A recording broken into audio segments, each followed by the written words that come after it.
Good evening. This is Jack again. How you guys doing? I keep mentioning about my friend that has been with me since I was 18 years old. We call him the Packer. He unloads. He puts together. He was the pistachio guy over there in Iran and on the boat. He knows how to put it in and take it out. I'm referring to merchandise, of course. Well, I met him when I was 18 years old in the Navy. And we instantly got along from day one because we were both put into a sort of a shit situation. We had been assigned mess duty. And mess duty was kind of, a pain in the ass because both of us were plane captains, a glorified gas station attendants, if you will. We had to taxi in airplanes and take them out and, learn how to pre-flight them. And it was kind of fun, but you worked your balls off. And but everybody had to do mess duty. And roughly at the same time, he was on another squadron from me, but on the same base. Him and I got 90 days mess duty. So I showed up and I went, I was mad as hell because, 90 days is a pain in the ass because you work 12 days on from 6 o'clock in the morning to 6 o'clock at night and 2 days off. Well, I went in and I was mad and I put my gear down. You even had to change barracks. You had to move into the mess barracks. So I got my gear and I was headed into the shower and there's this guy standing there shaving and I put my shaving kit next to him and I went, what a pain in the fucking ass. And he went, oh man. He said, I'm going to shave. And he said, I'm going to go down and get a drink. And I go, well, that's what I'm doing. He goes, well, let's go down and get a beer. So, we shaved, shit shower shave, they call it. And we went down to the club. And in those days, this is 1966, we wore, tight dress pants, slip pockets, no belt loops, black socks, Puerto Rican shoes, and dress shirts. And, was smothered in English leather and Old Spice. And, we were, we were we thought we were something. But we had a car. When I say we, he had a car, Volkswagen. Well, Jesus Christ, there was 5,000 guys on the base. There were 48 girls, 48 waves. Well, my job, I lucked out. I was the guy in charge of checking in the waves and the NAVCADs, which were not really officers, but guys training to be officers, and they were too good to eat with a regular enlisted men. You couldn't have any women eating with enlisted men in those days, or these NAVCADs, and certainly no officers. We were the shit. So we had to eat in a separate part of the chow hall, and my job was to check in the wannabe officers and the waves. Well, these two girls come. Jesus. Oh, man. There was 1966, and one of them, she was from South Dakota. And she looked at me and she goes, hey, where you from, sailor? And, I'd been in the Navy like 6 months. And I said, well, I'm from Maine. And she goes, well, this is my girlfriend.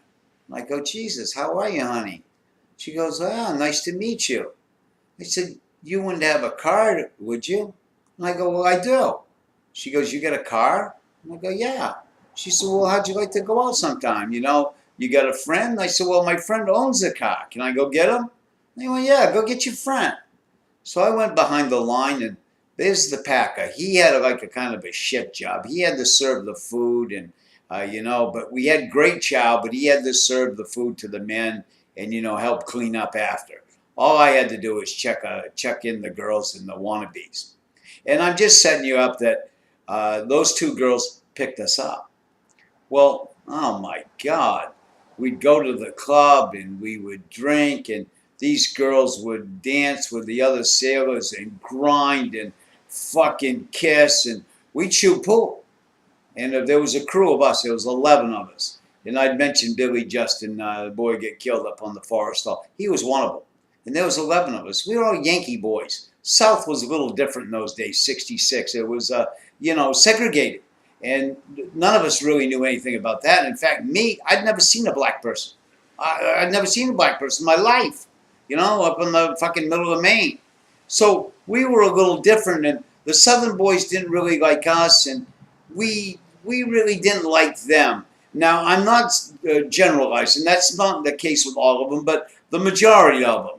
They didn't talk to us. We dressed different. We talked different. And, I think we thought we were a little smarter. And looking back, we were not. But anyway, we had the girls, and oh my God, what a time. Wonderful couple of years. Well, that was how our friendship started. And our friendship goes along until today. Today, I can call him right now. But this story is, from 1966.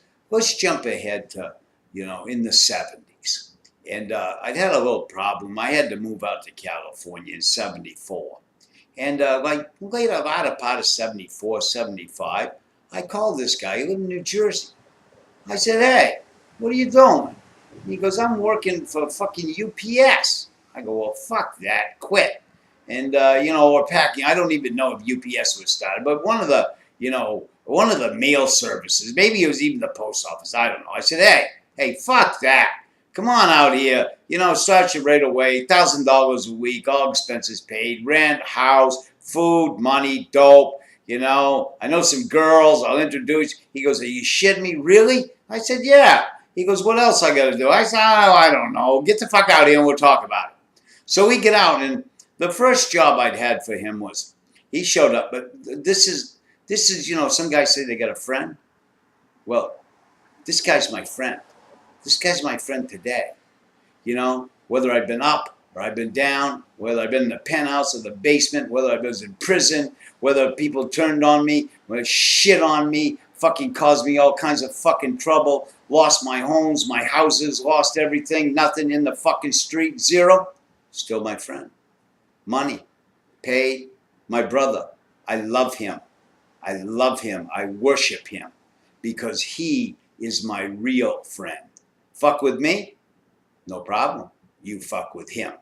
So he comes out to California.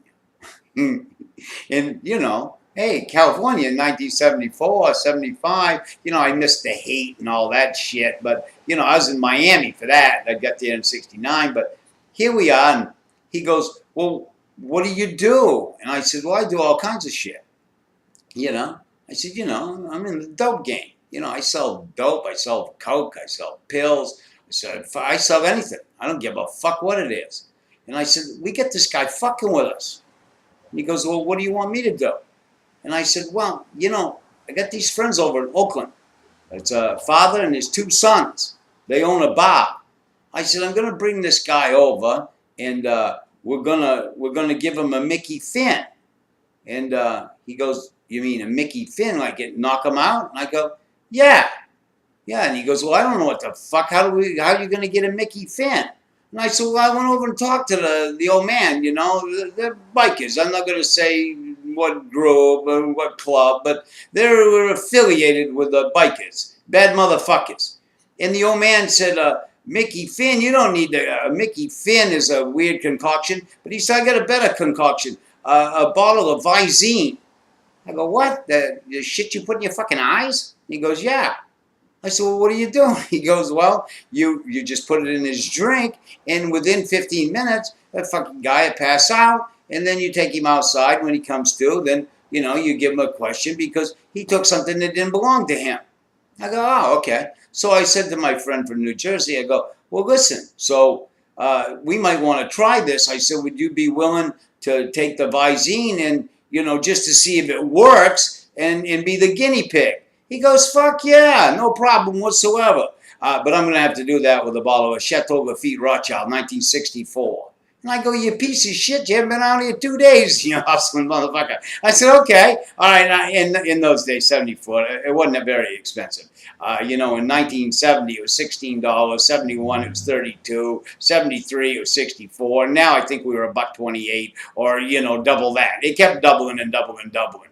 Well, I said, okay. So I went and I said, well, listen, of course, we always had cocaine and shit and all kinds of dope around us. I said, but I don't want you to snort any dope.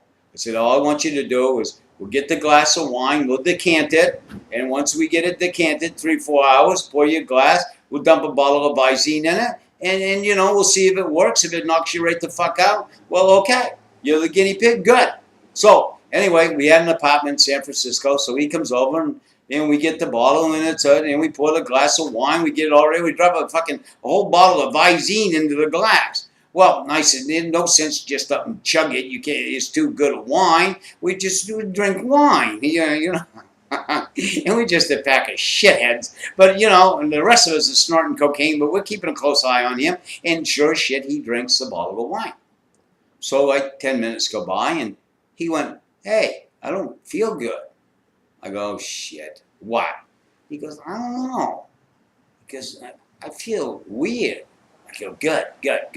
You pass out, and this is going, no, he said, I don't feel like passing the fuck out. I feel strange down around my nuts. I go, oh, what?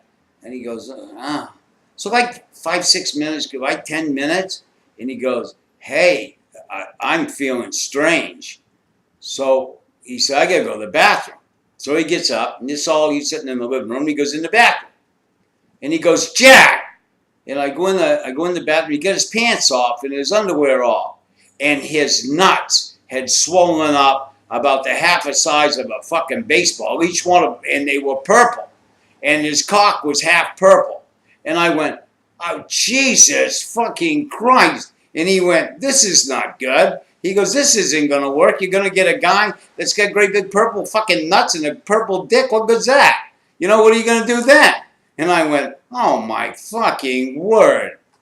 That's the Visine story. I've got another one for you in a couple of days. I wanted to just be nice and sweet to you guys. I don't want to do anything bad or say anything bad. I'll tell you what happened to that piece of shit that stole, in a month or so. Hey, we'll see you then. This is Jack. Thanks a lot for all the very, very kind words. Take care. I'll see you in a couple of days. Bye.